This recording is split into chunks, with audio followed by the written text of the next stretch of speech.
Welcome to the podium on 32 FM 94.9. My name is Olunloyo. So good to have you join us on the program today. Our guest on the show today is a man who has left an indelible mark in the sands of time in the area of politics, mathematics, engineering, and also as an administrator. He served as the governor of Oyo State after he won the 1983 elections before the government was toppled by the Muhammadu Buhari military administration. My guest today is Dr. Victor Olunloyo, a man who was described as the most brilliant mathematician and engineer of our time by Afebola SCN. Thank you very much for joining us on the podium today. Great to have you, sir. Thank you very much indeed. I mean, we can't say enough about your resume, which I find quite intimidating on one part and also very inspiring on the other part, especially for us, the younger generations.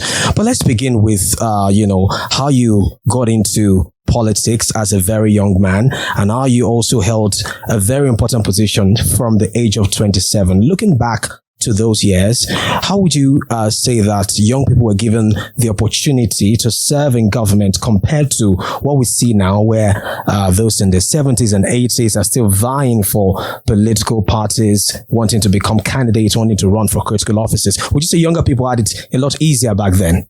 Yes.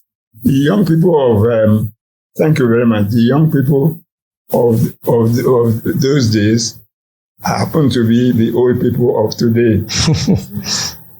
And I think we were lucky because we had, as Wole Soyinka would say, we were lucky because we had multiple chances at the state, federal levels, and local government. There's a slow queue now. And the young man people are not given opportunities. I remember my friend IBB talked about Asiwaju Bola Tinubu and Atiku, that they were too old for the posts they were running for, and that they should not run. But I think they did not take the advice.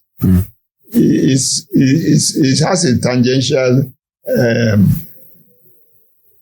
connection with the question you've asked. Yeah.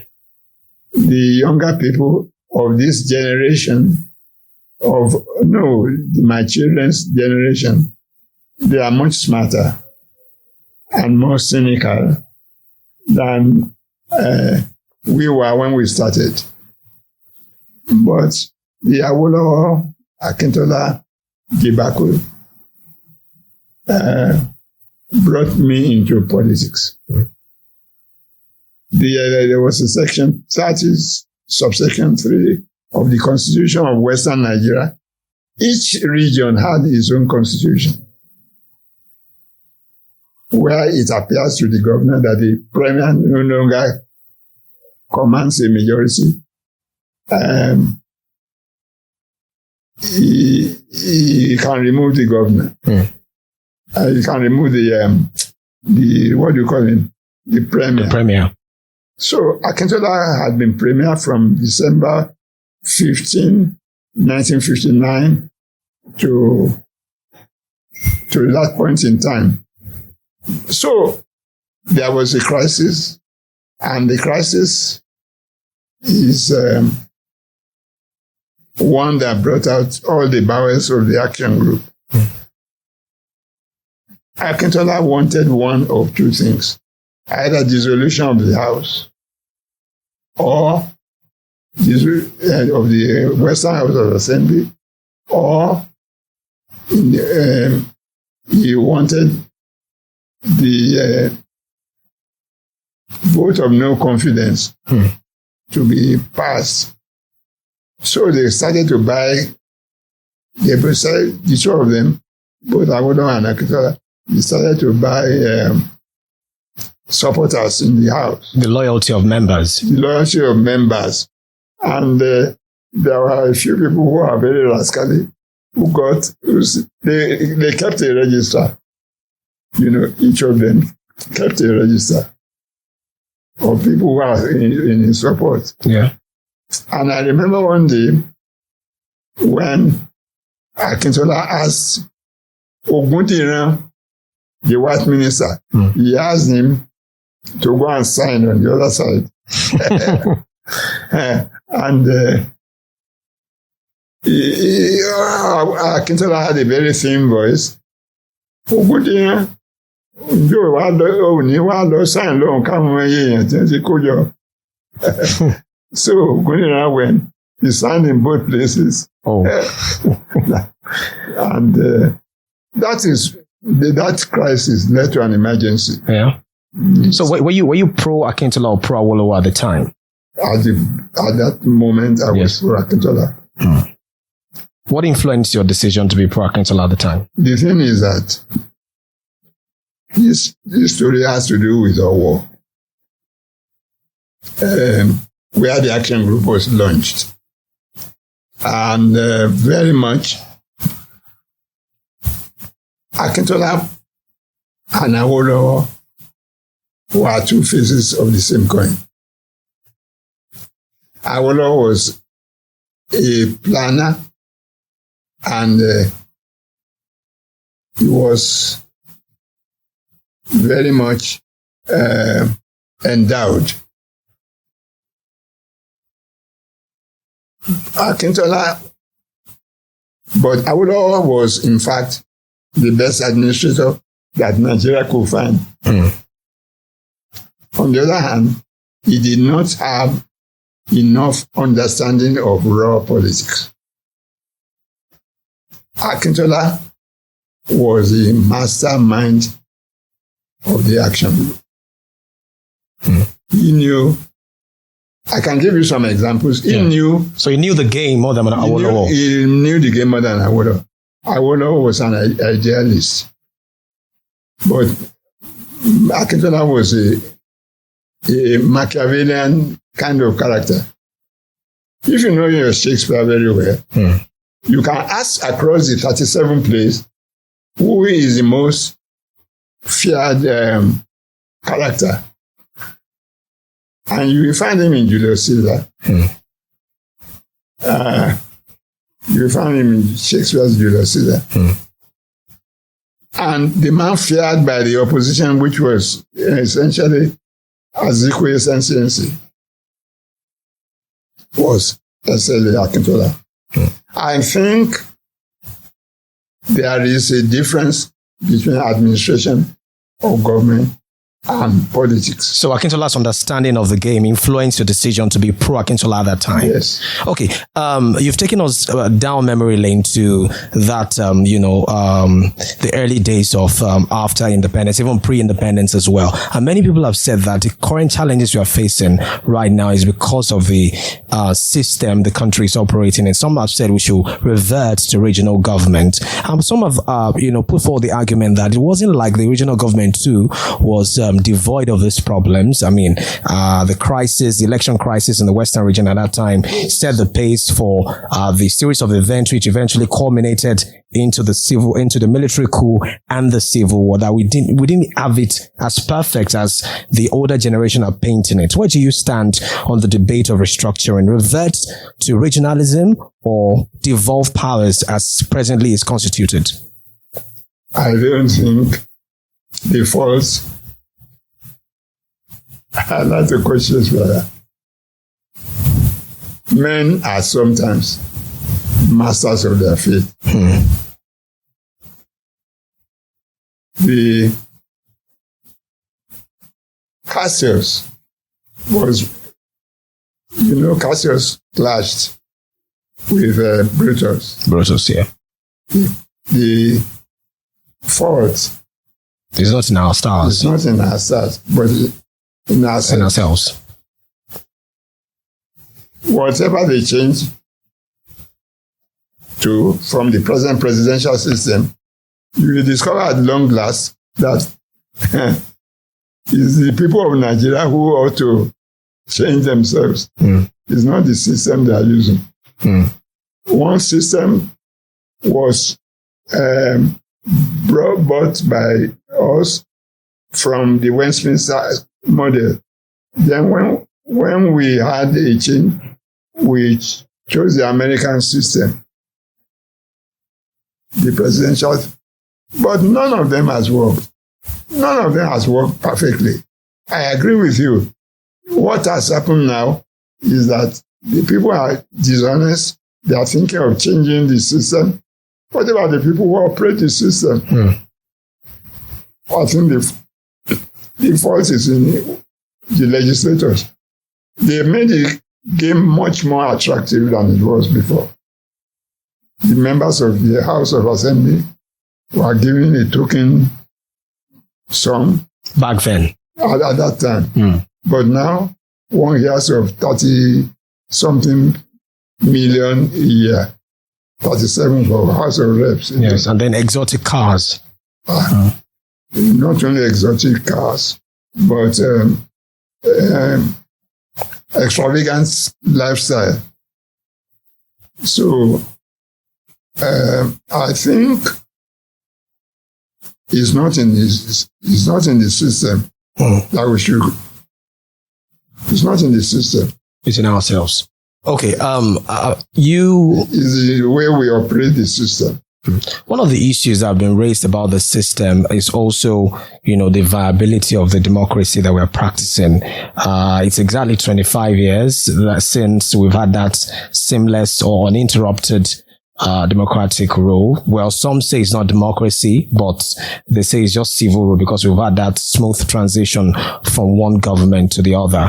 What's your assessment of how things have been in the last 25 years, especially with those who argue that 25 years is enough for us to have seen, tangible progress, that it looks like this nascent democracy, as they call it, is still crawling rather than growing as it should be?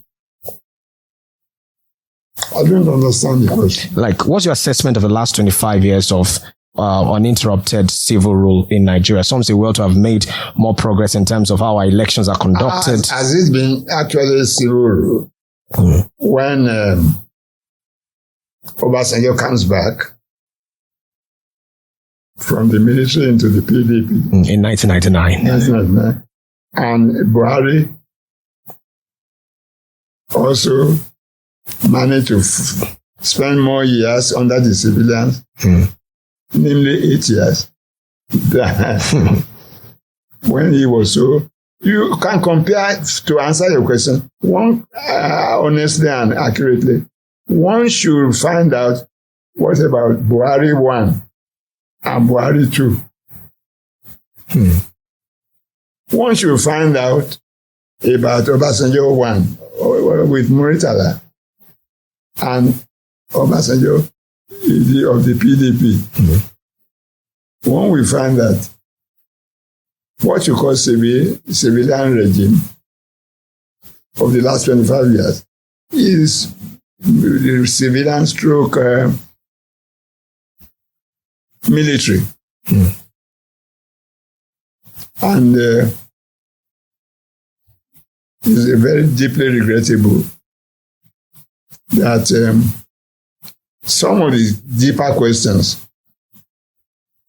like the question of corruption, people stole only a few £100 back then. But now, and people build only 1 or 2 houses off the back of politics. But again, nowadays, it's a very interesting thing to be able to win a seat in the House of Reps or the Senate. So why has it become so competitive? What was different in terms of the gladiators then and the gladiators now? What was different in how they ran for office, how they administered their offices at the time, that there was so, as you said, very little corruption compared to what we have now? So what was different, if you compare the gladiators of those years and the ones of now? I think that military intervention was the one that altered everything. Yes, it altered everything as well. It altered everything. The corruption every governor dip their fingers in the pie, national pie, or the governors were being made to set up tentacles in various states. Not only Zamani Nekworth was from Plateau. He became governor in Rivers State. A military governor. Military governor. Yes. And so on and so forth. Maybe this is what this civil-military relation is what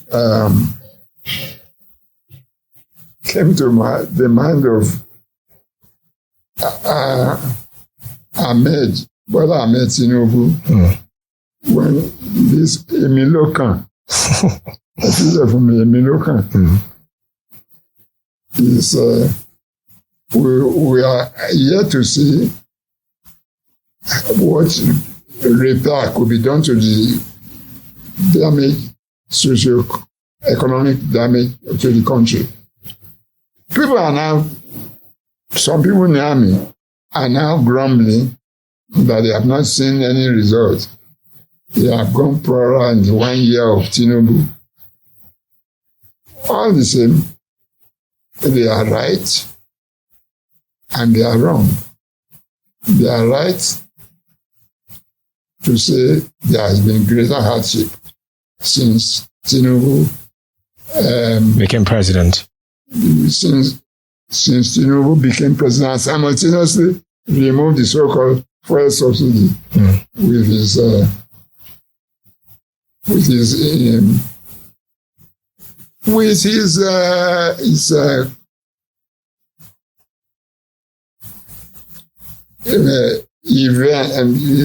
Inaugural speech. His inaugural speech. Yes. And the consequences of just removing. Now he has to face the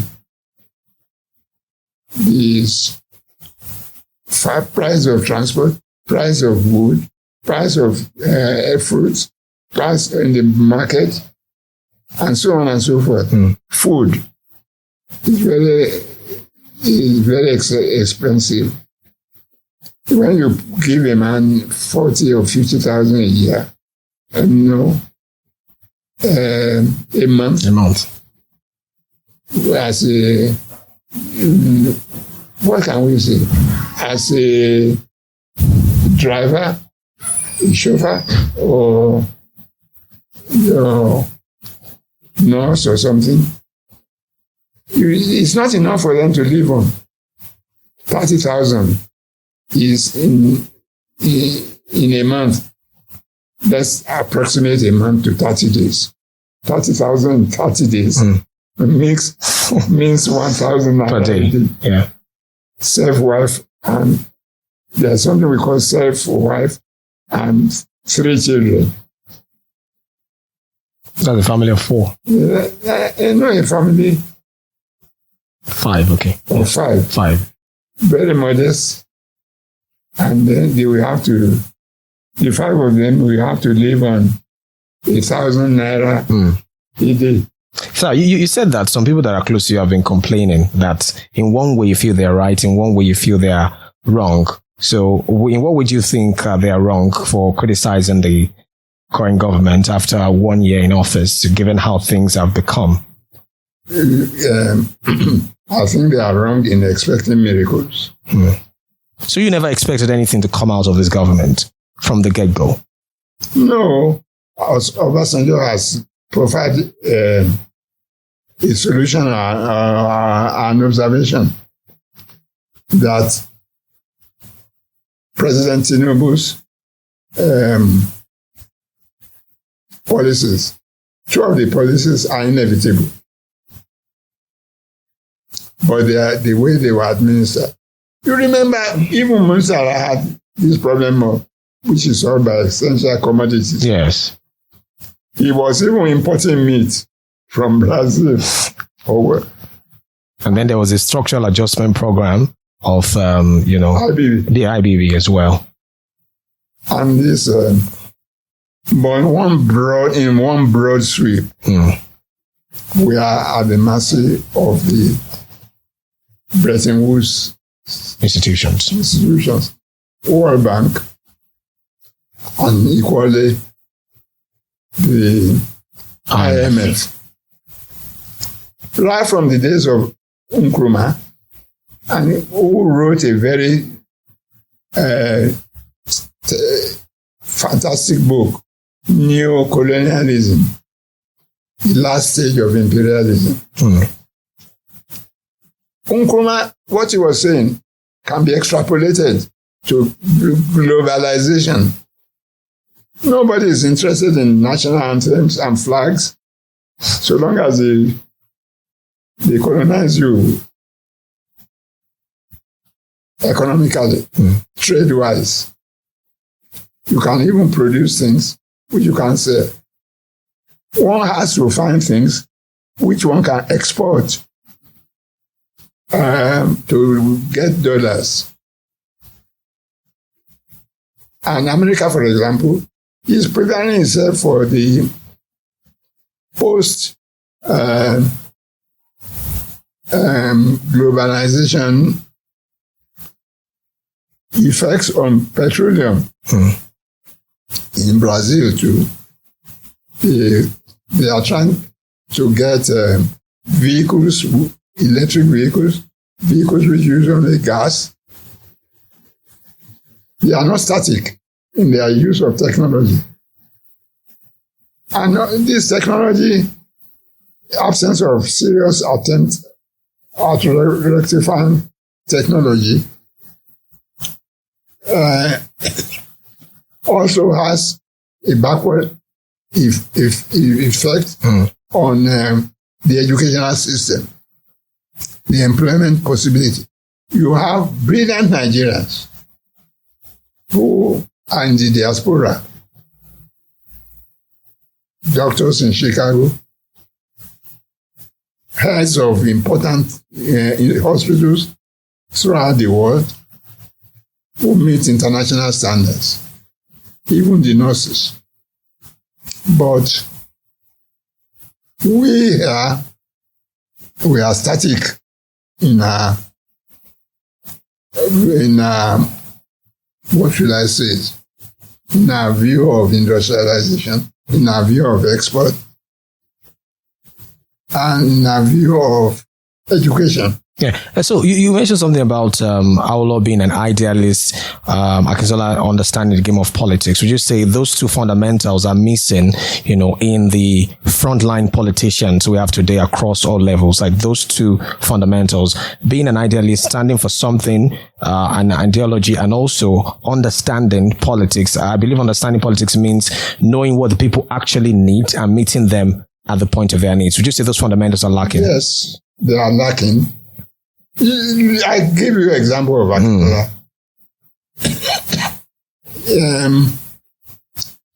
There are some interesting stories. There's a town. One of you here is from Badagry. Yeah. Who is that? One of you here is from Badagry. Yes. And there's a town near Badagry called Ali.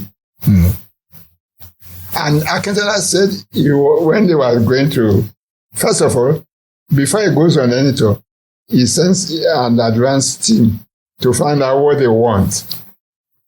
And that one should tell them exactly what they want. So he has an information ahead of going there. Ahead of going there. And when they were going there, he said, by the way, how will we greet them?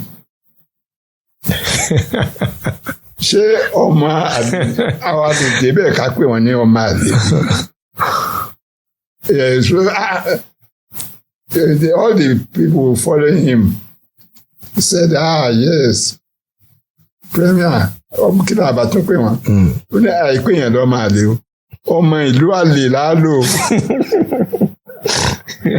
Ọmọ ìlú àlè. And the advanced information is very important. Or you see, in Awolowo's style, Awolowo will tell them the truth as he sees them. But Akintola will tell them what they would like to hear.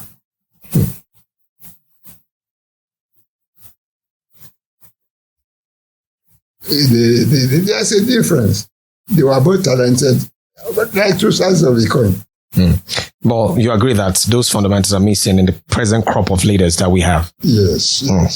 Okay, another issue that people have raised is how our elections have been conducted over time, because election is one of the pillars of democracy. It gives the people the ability to choose. The last one in 2023 generated a lot of reactions, with some people saying that is the most controversial they've seen, while some older generation also disagreed with that. So you've experienced quite a number of elections. In fact, you took part in the 1903 elections and won those elections. If you want to do a bit of a comparison of what it was in those days to conduct elections and what we have seen in the last 25 years, with 2023 being the latest, what would be your assessment of how we have evolved so far in our election phase? In your mind, the models, as models, the North Korea, China, Russia, the Eastern Bloc. Among those countries, there are economic development, military development, but not democracy. China has shown that they can have a counterexample to the kind of society, but they have a long history. As to the elections, when one looks at China, there's democracy around Taiwan, which is a small speck of Southeast Asia. Yes. It's not clear whether democracy is more important than Development. the development. It's not very. How do the people in North Korea differ from the people in South Korea? And I feel that we need a bit of Awolowo for the sake of the nation. We need also a bit of Akintola in international affairs. You have to have a basic understanding. And Awolowo, for example, knew the character of Akintola. He gave Akintola the name sobriquet of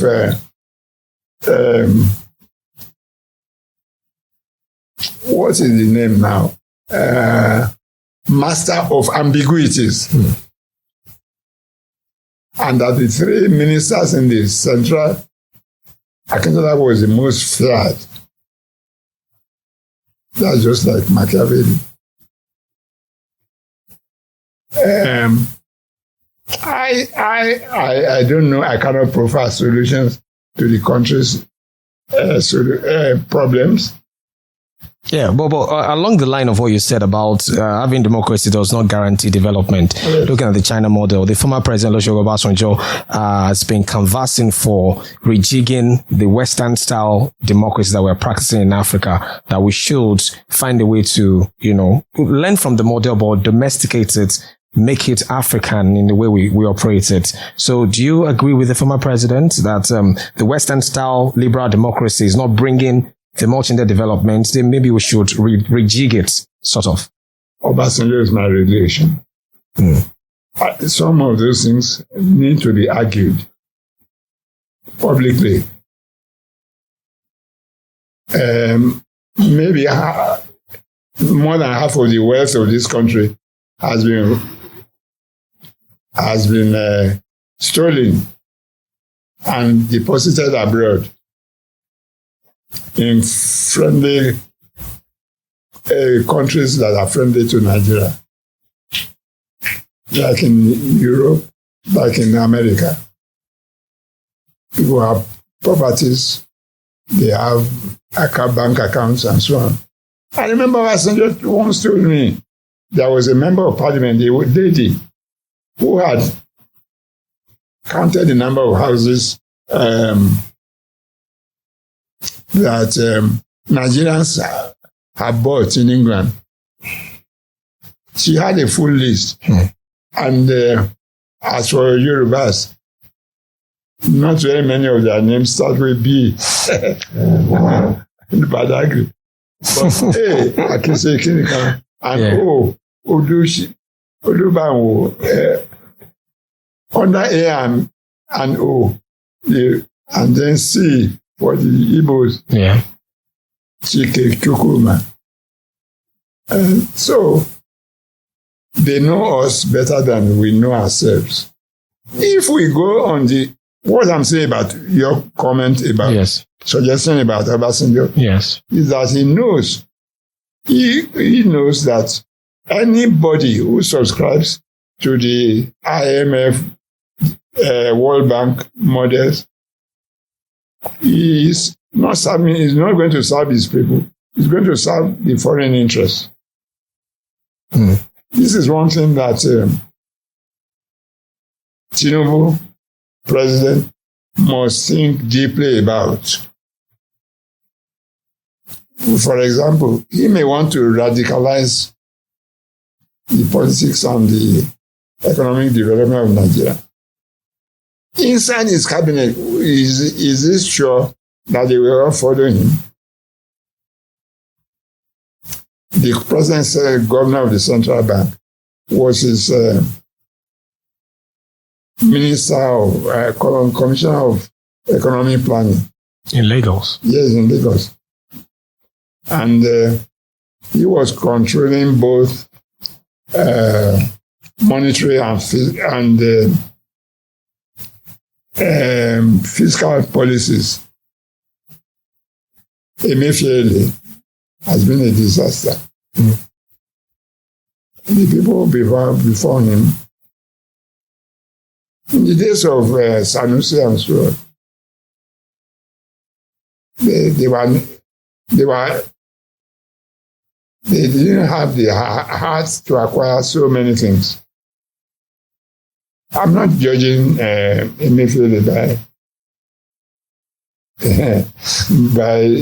via the media. Yes. But there are people who have things in their names, things associated with them. By their friends, you shall know them. So the country needs not only a cabinet, as they have now, but also they need a coordinating minister. Like they do now. They do have now. Wale Edun. Yes, finance minister. Yes. Okay. I just like to go back a little to the issue of elections I raised. You said that democracy does not bring development, but this is what we have now, and we have to work with it for now until maybe we do the reform that Chief Olusegun Obasanjo is advocating for. So looking back, the controversy that trailed 1979 elections, in some states, 1983 elections, and the controversy that have trailed recent elections in Nigeria, do you feel like we've had some kind of improvement, or those challenges have always been there, even in those years? Then I go by producing an example. 1983. They set up, after the coup, they set up a panel to investigate the election. When it was 2 days to go, Chief the Bola Babalakin, Justice of the Supreme Court, was assigned to probe our election. They had only 2 days more. So I called at the tribunal. I said, but why are you inviting people and you don't invite those of us who are the beneficiaries of the election? So they gave me 2 days in Ilorin. I said, UPN are not innocent. Because some of them crossed to our side. This is their plan. 1 paper. MPN, this is their plan. MPP, they all have rigging and anti-rigging plans. And those are the 3. You know, the next thing I expected was that they will bring out the report of those elections of those days. They will. But what I discovered is that, very cynically, is that the military were interested in the elections being messed up. As they give the reason, as a reason for their overthrow of the government. Just to justify their move. To justify their move. But everybody saw through that. But what I'm saying to you is this. If they have what do you call it? Overseas observers. What about the internal one? You know, they will set up an elaborate system of inquiry, and they will not publish it. They will not publish it. Richard Oshwalele Abimbola Akinjide was at many times a minister and a politician of great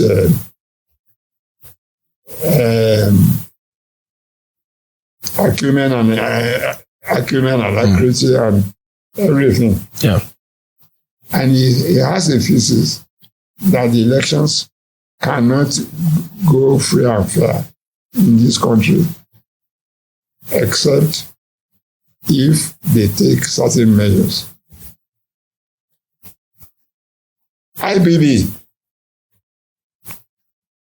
Obasanjo, General Gawan, they all have things to teach the present government. On how to conduct elections. On how to conduct elections, if they want the elections to be free and fair. Free and fair. And free and fair means accepted by the people. Yeah.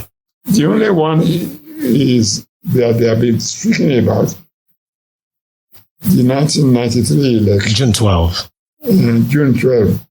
That it was free and fair and the fairest election in Nigeria. But you don't seem to share that sentiment. I don't. They Why is that? And the farthest they got to was to induce Buhari to recognize June 12 as Democracy Day. No, to put in the list, like in an army barrack, the list of the GCO and the list of the GCFR. To recognize him. To recognize him.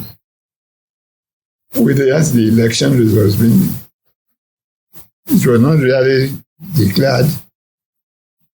Although Nwosu has written his book, Humphrey, about the election. Maybe, I don't know. The British know us very well. The Americans were perhaps less well. But the question of elections has never been settled.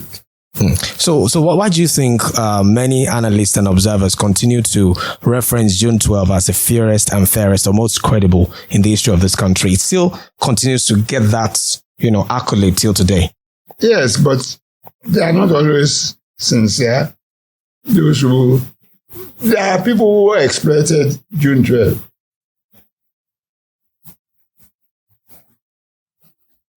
There are people who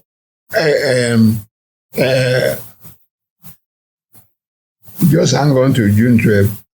Is that Nadeko days? So people took advantage of the struggle. Indeed, they did. Yeah, we talked about the fundamentals lacking in politicians of today. Would you say MK Abiola had it at the time? Perhaps that was why he got the kind of support he got, during the elections in 1993. Did he have the fundamentals of an idealist and also someone who understood politics, the needs of the people? Politics is not only about the needs of the people. It's not only about that. Because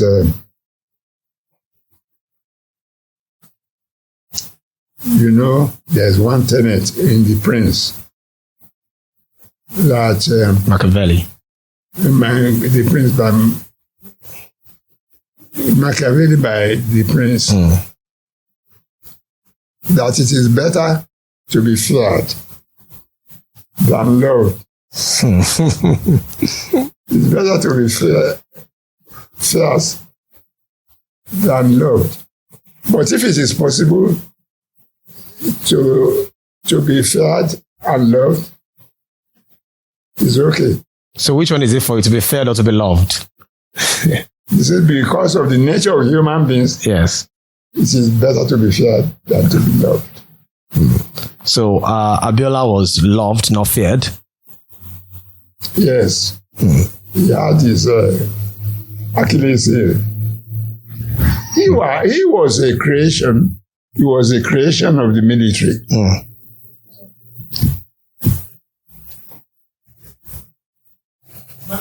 Yes, you can come and join us. Okay, he said he was a creation of the military. Yes. He was their friend, but he overrated himself in being bamboozled by the military. Let's now go to come back to your states now. You take us through your years of campaigning and eventually winning, defeating the incumbent at that time in the 1983 election. What was that like? Take us through the journey. We were aided by the defection of the deputy governor, that's Afolabi, and Chief Sunday Afolabi. Sundays. Yes. Afolabi and Erobodo. I don't know whether you knew these characters. So we put down a table of all the constituencies. You did not win Ibadan Northeast. They said we did not win. You did not win Odeomu. They said, no, we won that. You did not win, we rigged that. You did not win, we rigged that. Bomanshaw, impossible for us. We rigged that, and so on. Then we concentrated on the information of the inner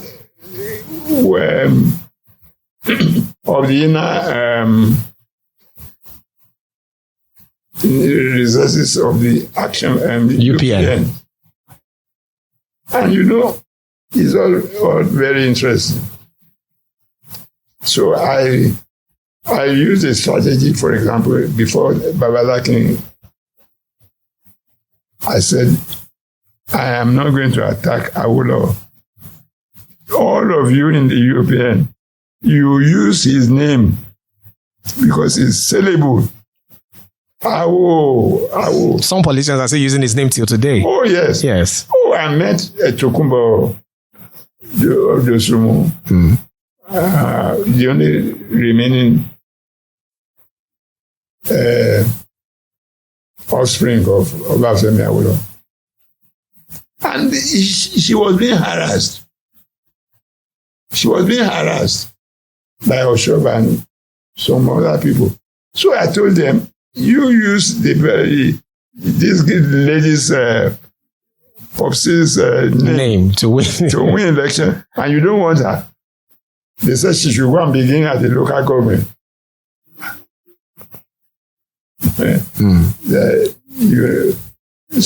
So you said you're not going to attack Owl, and you're going to do your campaign. They were begging me.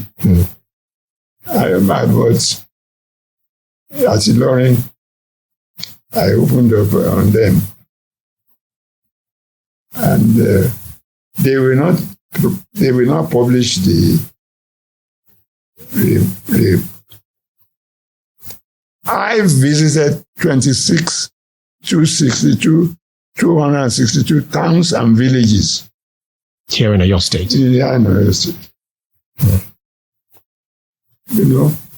And there were two places they couldn't get to. Ogbomoso and Modakeke. They didn't touch those ones. Because there was a man at Ogbomoso, but then he's the head of all the hunters. He submitted himself to this police. He said, look, if Awolowo comes, the first time he came, he's campaigned about the treachery of Akintola with him and so on. But then he told the police, take a photograph of him. I am going to kill anybody who comes here to preach. I will. So they are not serious about the elections in Nigeria. So, so the MPN took advantage of the crisis in the UPN, the fallout between Chief Bola Ige and Sunday Afolabi to campaign. Would you say that that also works in their favor in other states as well? With I remember in 1983 there was the fallout between Adekunle Ajasi and Akiyomo Borewo in Ondo State. Yes, they are always. Yes. You see, our war was very crucial because it was in a war that the action group was launched. Yes. Awolowo. So they had to. Slogans are always manufactured. Yeah. I manufactured one. I used to write Monday Think Tank in the Tribune. I wrote over 200 articles. And what did I invent? Mandate. Abiola continued to use the phrase or the word mandate.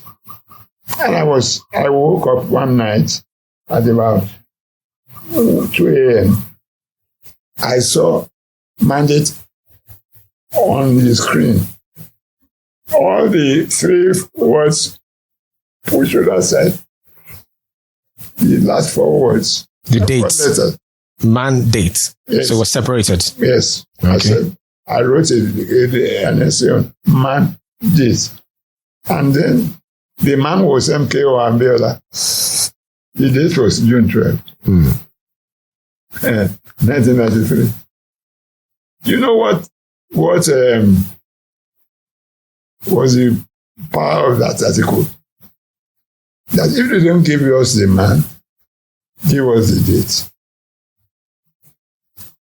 What MKO did was very astonishing. He went to Ikene to see HID. Then Lekare followed him to Ikene, my classmate, in GCI. And they came to, I heard they were coming to my house. I locked out the gates. Yeah.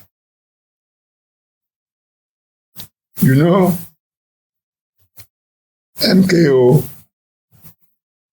was followed by 2 marksmen of European extraction. They climbed my fence. They climbed my fence. In this house? In this house. Yeah. And tore the gate open. And I said, well, why are you? Later on, I found out There were two consequences. Abiola then demanded for a meeting. HID phoned me that they have come here to complain about my articles in the Tribune every Monday. So they had gone to report you? They are going to report me at HID to stop the articles. So I wrote about 4 articles that even if MKO wins, they will not allow him to rule. You know what the old lady told me? The old lady told me that she was asked to stop my essays every Monday morning, but she cannot do so because the sales of the Tribune were highest. So your essays were spiking the sales. It was going up. So she said she can't stop me. Yeah. She says she doesn't read the essays, but she has somebody to read and interpret for her. And all of them, none of them has ever attacked Obafemi Awolowo. And one of the articles I wrote, Bolagi republished them. Bolagi republished them. Zonal presidency. Swinging. Okay. But what was what would you say was the difference between the MPN of those days and the UPN of those days? Because some people have said that political parties in Nigeria presently are one of the same. There's nothing. 6 of one. Yes. A dozen of the other. Yes. That there's nothing to distinguish them. It's just probably the name and the acronym of the party that is different. But was there a difference in terms of ideology for the UPN and the MPN in those days? No. I had been a successful commissioner for education. There's an article, Dr. Olunloyo's exit, January 22, 1970. So I use that slogan. But you see, the contrast is that the action group and the NCNC. And the action group and the UPN okay, were different, fundamentally different. Action group was a right-wing party of a few intellectuals and natural rulers, and a few trade business entrepreneurs. Whilst the NCNC was a sort of a mass populist party, at least sort of Adelabu. So, as for the UPN was a mass party, unlike AG. It was more socialist driven. Yeah, yes. Okay. So MPN was conservative? MPN was conservative. Yeah. Was conservative.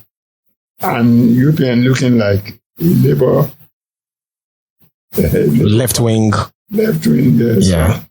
So. But Akintola campaigned against them very seriously. And those of us who are his followers, wọ́n ní ẹgbẹ́ tí wọ́n ń dálé tí ẹni tó bá ní agbádá ò gbọ́dọ̀ ní ṣòkòtò.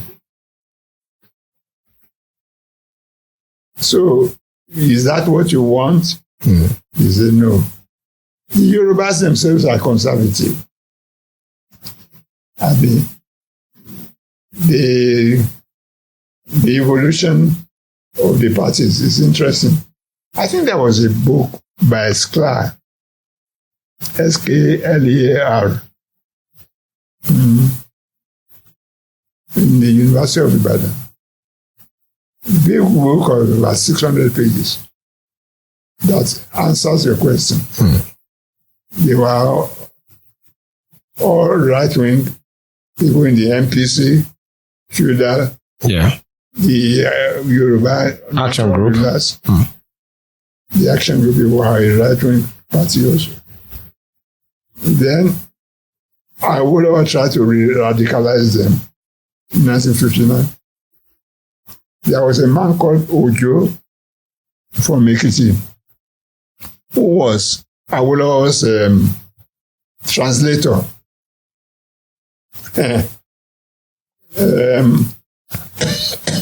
He says when Awolowo tells him something, he will translate something into something safer. He comes around, he says, Awolowo says, he wanted him to say, you are all donkeys there.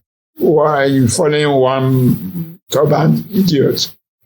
So he would tone it down in his translation. No, he said, when he looked left and right, that they will lynch him.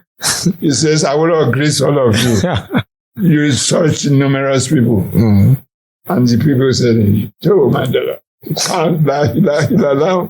Muhammadu Rasulullah, this is the man, the Messiah. Yeah, I mean, you were governor of your state for a few months before the military coup happened.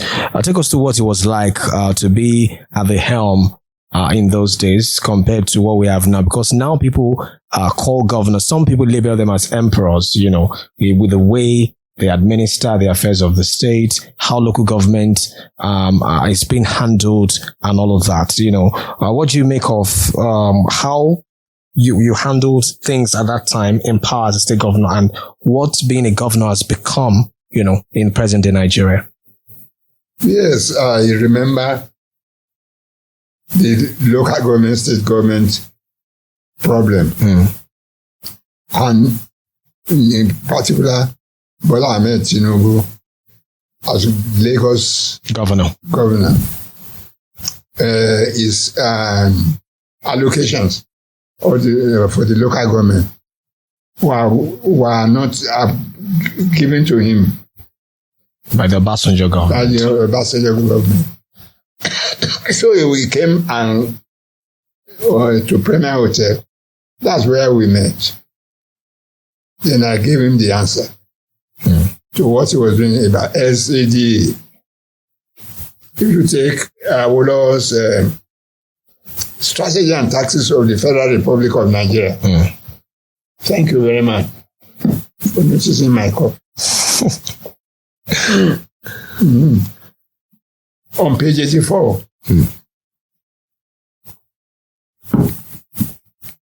Awolowo said there should be 4 levels: the federal, the state, local government, and then the commune. So I told the then Governor Tinubu, that commune is equivalent to SCDA. And he then called on Babalakin again, Justice Babalakin, to negotiate. And Babalakin persuaded why are you, of which the 2 of them are experts, that he should release the money. What Bola Ahmed Tinubu as president is mean he's asking of governors. Yes. Yes, the previous in his previous position as governor of Lagos State, he fought tooth and nail, and therefore he will readily accept or accede to the local government claims. I think, if you trace the history of governance in Nigeria, you see that Bola Ahmed Tinubu has been very skillful. There are people who claim that he's not even from Lagos. But he built a cabinet that consisted of people from different backgrounds. Different towns in Yoruba land. He put Dede Alake. He put Aregbe from Ilesha. He put this man from Ibukun Fakeye from Ibadan. Akinje's in-law.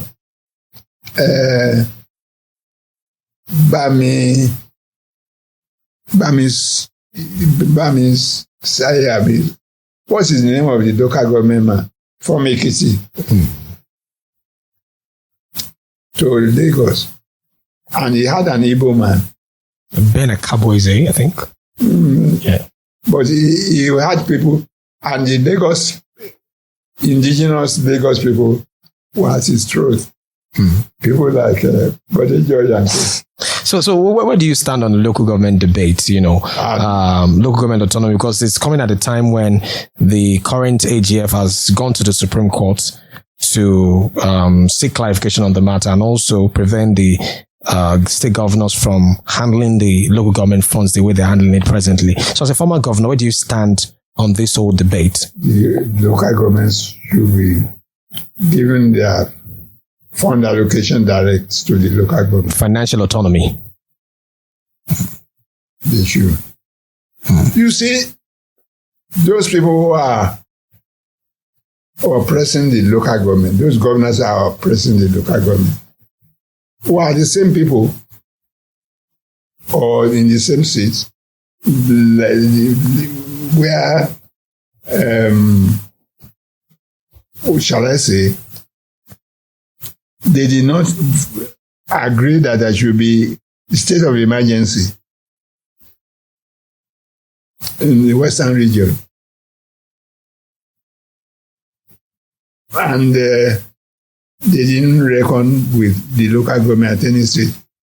Local government is very important in the history of politics of Nigeria. When the British started the last 5 years to independence, when they set up the regional governments, you remember the Ministry of Local Government, there were some ministries which they didn't give the Nigerian holders. They didn't give finance, what do you call it again? Defense. They were kept by the British. But West, North, and East, they were given the head of the government. They call them leaders of government business and minister of local government. The first minister of local government in this Western Nigeria was Obafemi Awolowo. And he was not disturbed. The minister in the north was Sadana. And Zeke had to go back to after that debacle of February 6, 1952. He had to fuel some crisis, which was, it was in Lagos. He was second in the election in Lagos. And they needed two people from Lagos to the federal, and the action group people, they organized skillfully against him. Being remember all those who want him to be sent to the federal house. Everybody voted for him. Nnamdi Azikiwe. Only the essence. Adeleke Adedoyin, who was third in the election. So they got all five. Rotimi Williams was number 6. So after that debacle, Zeke made up his mind to retaliate and so on, which he succeeded in doing. There was a triple handshake. Yeah. That fraudulence, that triple handshake was a fraudulent one. And I would not believed in it, that bygone was already bygone. So, local government has been very important. Yeah. And as I said, you were governor for just a few months, and many people say that the military coup took away what would have been a very impactful leadership for the people of Oyo State at that time, given the trajectory that the state was on under your leadership. When we got here, you were showing us a book written by the former governor, Adebayo Calabar, talking about the water project that you embarked upon at the time. So talk to us about that, and then give us a sense of your assessment of the current governor, who is already in his 5th year as the governor of the state. I'm talking about Governor Seyi Makinde. How would you assess him? And then talk about your landmark achievement in those few months that you were in power, the achievement you were able to make at the time. There's an issue there about there's a mystery there. As Winston Churchill would say, the people in judging Makinde, they judge him like his predecessors. Jim and me.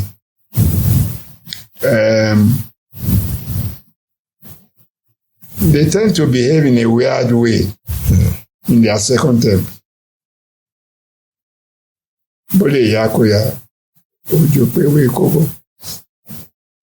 And then they want to go to the Senate. But their performance, winners take all, in their second term is very ruthless and dangerous.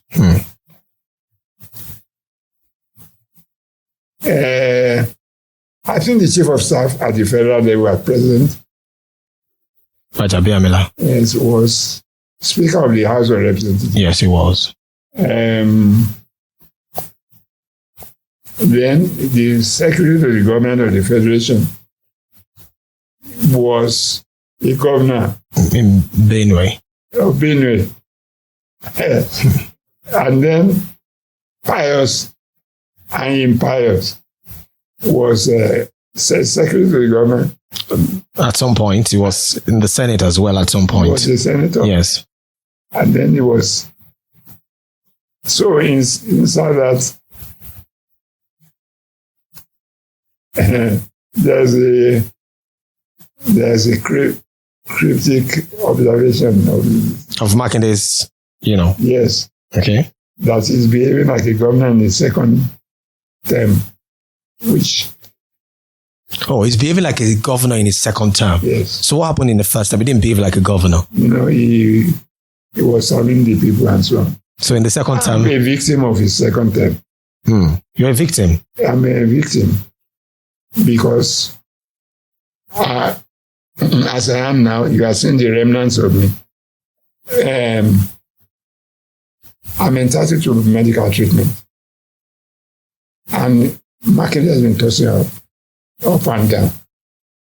I have to take my begging bowl to some of my old schoolmates and so on to pay my medical fees. To arrange my going to England. But I'm remaining cool and calm here. Cool, calm, and collected. I find it very... I'm a guinea pig. I think I like the way you've put it. First term, he served the people. Second term, he's behaving like a governor. Yes. Okay, so let's talk about your few months in office and what you're able to do within such a short time as governor of the state. Yes. I had a very good commissioner for finance. That's Dr. Sakabalogun.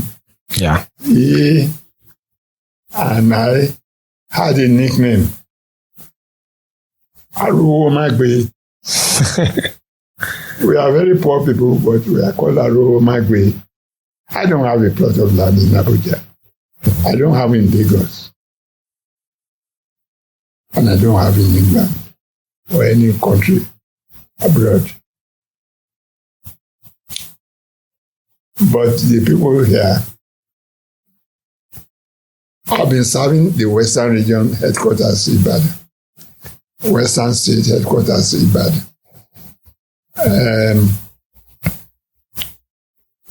Old Oyo State headquarters, Ibadan. New Oyo State headquarters, Ibadan. And cumulatively, what I've done, merits my being taken care of as a normal Jew to their own people. Shea Makinde has never been in this house. He goes to Adeojo's house, which is a little bit. So you feel neglected? I am neglected. If one did not start with a lot of, what should I say, a lot of confidence, one should not even leave. I had some brain injury. It doesn't stop me from doing mathematics. Yeah. My right eye, I see nothing with it. My right leg, the physiotherapist had just left. And,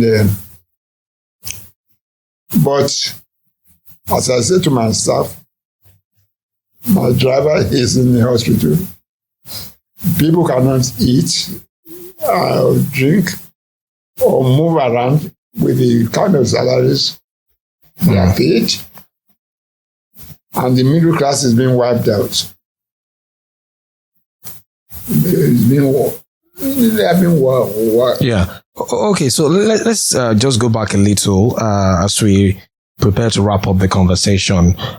You were, commissioner for local government and chieftaincy matters, and as you said earlier, that the British understood how important it was to handle local government. That's where they left it for the indigenous people, so to say. Yes, for the leaders at that time. So what was it like holding that ministry, given the importance, accorded to the traditional institution at that time? And looking at what is happening now, some say the traditional institution is being politicized, the way governors are handling how they depose or install a traditional ruler. Would you say, yes, it's almost everywhere. Do you think it's being politicized compared to what it was? The people say traditional school has lost that, respect it used to have in those days. Sure, you can't advertise this. Get up. Yes, the former President Olusegun Obasanjo at that event was here in Oyo State. Yes. Where he told them that, in the presence of a president, you get up and sit down. Yeah. So do you think it's being disrespected? That's true. Yes. They are regarded as local government employees. About 10 weeks ago, 10 weeks ago, the Olunloyo of Ibadan and I had applications to the governor. We haven't seen the results to take us abroad for medical treatment. The Olunloyo then decided to take a rest in usage. You mean the one who just joined his ancestors? Yes. And he was, incidentally, in terms of politics, he was the MPP candidate in 1983. Wow. So he was your opponent then? He was my opponent. He saw my generator room. He said a polling booth had been built there. So I called him. And I did So the thing is, we made sure that we were fair and honest. With how you handle traditional institutions at the time? Yes. Okay. That was an outstanding problem. Who is superior? Alaafin of Oyo. Or Ooni of Ife. Or Ooni of Ife. I tell you the inner workings of the cabinet. I asked people to put up their hands. Who are in support of Alaafin? They put up their hands. who are in support of Ife, Oni of Ife. So, I asked each side to get together 4 or 5 hours at a time, each of the 2 sides, to submit a paper to me in 3 days to say who they think it should be. And then I wove the thing around. The people who are pro-Alafin are mostly the people from Oyo, Ibadan. Then the people who favor the Oni, the people from Ife, Modakeke and so on. And I read the things, marked them like answer scripts. And then I took a decision to make a broadcast on 2nd of December, 1983. That pamphlet, I can't lay hands on it now, but you, as an astute and intelligent journalist as you are now, you find it very interesting to read. The NCNC-oriented people chose the Alafin for you, and the others chose the... But what I found in the history of the supremacy, which caused the creation of Osun State, was that from one of Marjorie Parham's books, The Journey Through Nigeria, 1932,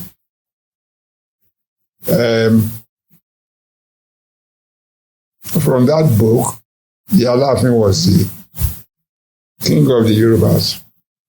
The Oni was the spiritual head, just like the king or queen of England and the Archbishop of Canterbury. Yes, and that's the relationship. So what would you say is lacking in the present-day governors? And now they've been handing this. One king is deposed today, another one is installed. There is drama everywhere. How should the governors handle these issues better? Because they are the ones who install or depose, and they have the sole power. No, they don't have a deep understanding. From that letter of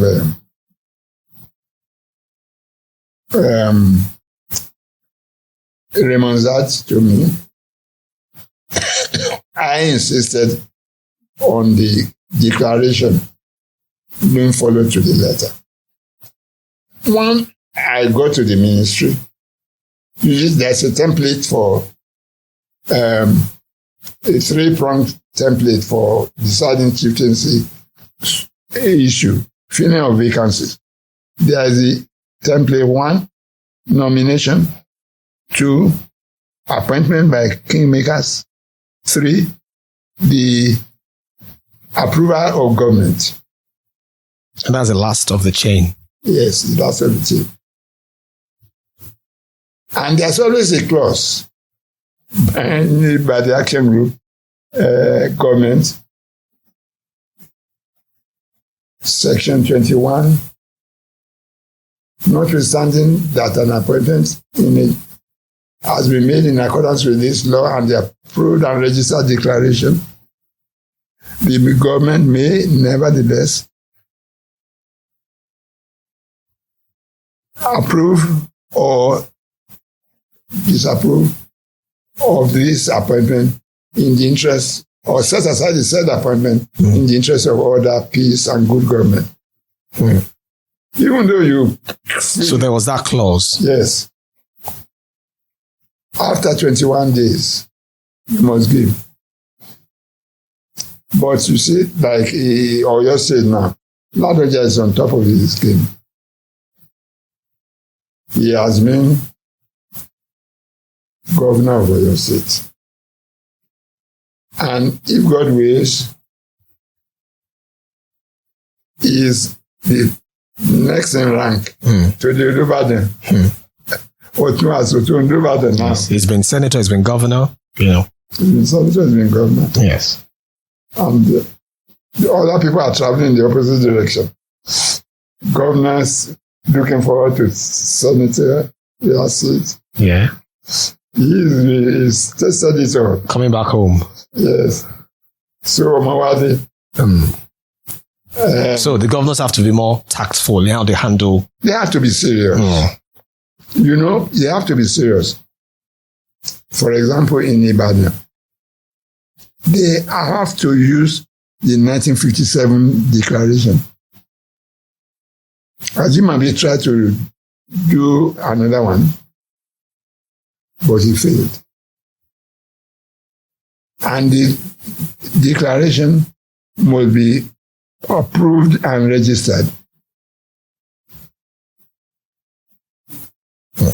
Okay. Because as I said, we're wrapping. I just want to get your thoughts on I think you mentioned it earlier in your submission, the national anthem being reverted to Nigeria We Hail Thee.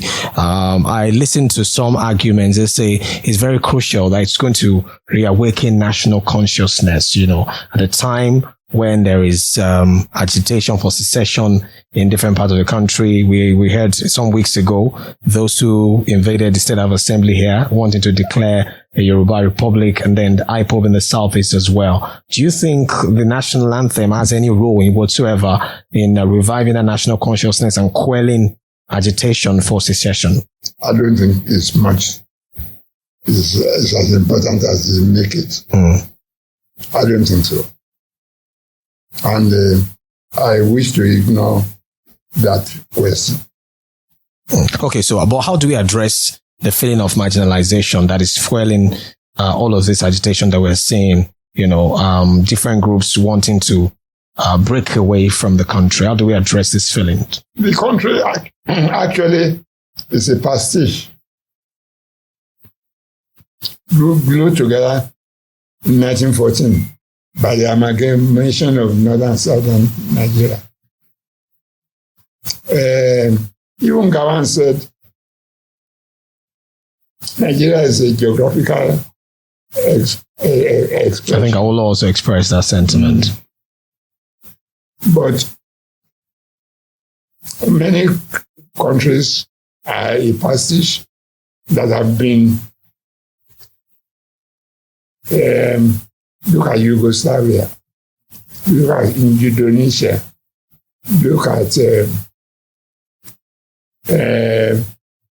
Republic France d'Outre-mer.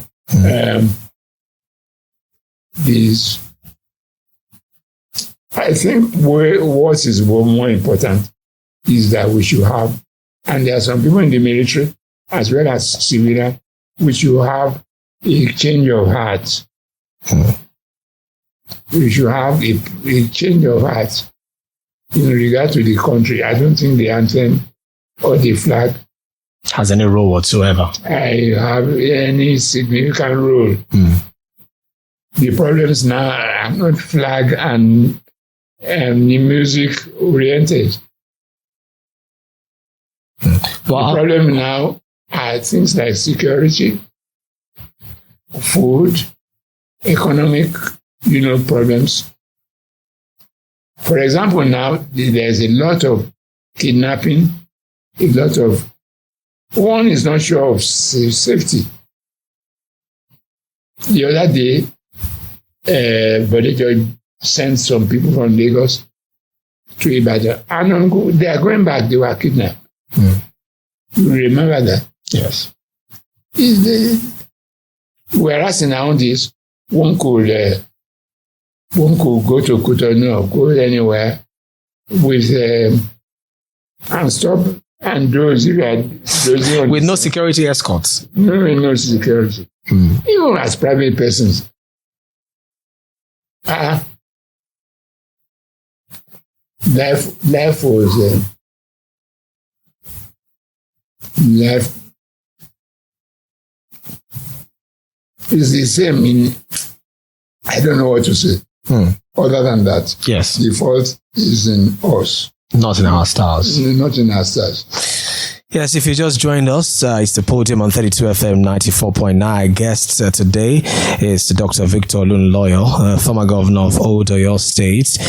He's a mathematician, an engineer. He's left his mark across different spheres of life. It's been a very, enlightening, informative, and intriguing conversation, I should say, having you here with us on the podium. And thank you for letting us into your home. It's very historic, as you told us before we started this interview session. As we wrap up, I just want to ask you, as a politician, as a leader, who do you think out of your followers or maybe your offsprings that will be living up your legacy and in terms of what you believe in as a politician?